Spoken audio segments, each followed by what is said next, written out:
আমি মহারাজ কল্যাণেশ্বর বলি। আমি নিঃসন্তান কেন এদের বাচ্চা হচ্ছে তার কারণ প্রথমে আমাকে দেখতে হবে হাজব্যান্ড ওয়াইফের জোটক বিচার। জোটক বিচারে কি পয়েন্ট আছে কি আছে এটা কিন্তু প্রথমেই দরকার লাগে। অনেক ক্ষেত্রে লেটে বাচ্চা হয়, কারণ অনেক কেস আমরা করলাম। আমি 100টা কেসের মধ্যে প্রায় 97টা আমি সাকসেসফুল হই। যাদের ইস্যুর জায়গায় খুব প্রবলেম, অনেক সময় মাঙ্গলিক থেকেও ইস্যুর জায়গায় ডিস্টার্বেন্স পেয়েছিলাম। তা আমরা যদি জোটক বিচার পয়েন্ট যদি ভালো পাই তাতে কি করলে বাচ্চা ইস্যু আনতে গেলে, যেমন আমাদের কাছে যখন আসে 8 বছর ইস্যু, সে কেস করেছি ইস্যু এসে গেছে। 16 বছর ইস্যু আমি অনেকবার দেখিয়েছি যে ইস্যু কেন আসে না, কেন আসে, এইগুলোকে যদি আমরা বিচার করে থাকি, বা অনেক জায়গায় দেখেছি তন্ত্রক্রিয়ার মাধ্যমে কিন্তু ইস্যু আটকে দেওয়া। এই ইস্যুর জায়গায় আমি খুব সাকসেসফুল হয়েছি, প্রচুর মায়ের চোখের জল মোছাতে পেরে। এমনও একটি দুটি মেয়ে এসে বলছে আমাকে জানেন ঠাকুর দেবতা শুতে দেয় না, কোনো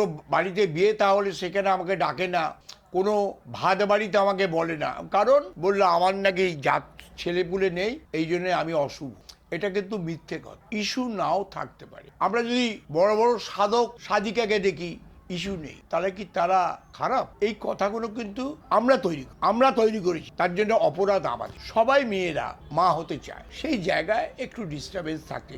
কলকাতায়, আমি জোর গলায় আবার বলছি, কলকাতায় নামি জুয়েলার যাদের নাম এক কথায় বললে সবাই চেনে, তাদের ঘরে 16 বছর বাচ্চা হয়নি, আমি করি। তাদের ম্যাচ মেকিং আমি করেছি। কলকাতার বুকে বহু জুয়েলার বড় বড় যাদের নাম এক কথায়, তাদের বাড়ির ছেলেমেয়ের প্রবলেম হচ্ছে আমি ইস্যু। তো ইস্যু আসার জন্য একটা কাজ আছে করলে ইস্যু আসবে। কারুর 1.5 বছর আসে, কারুর 3 বছর আসে। ইস্যু এলে আমি লিখে দেবো 100%।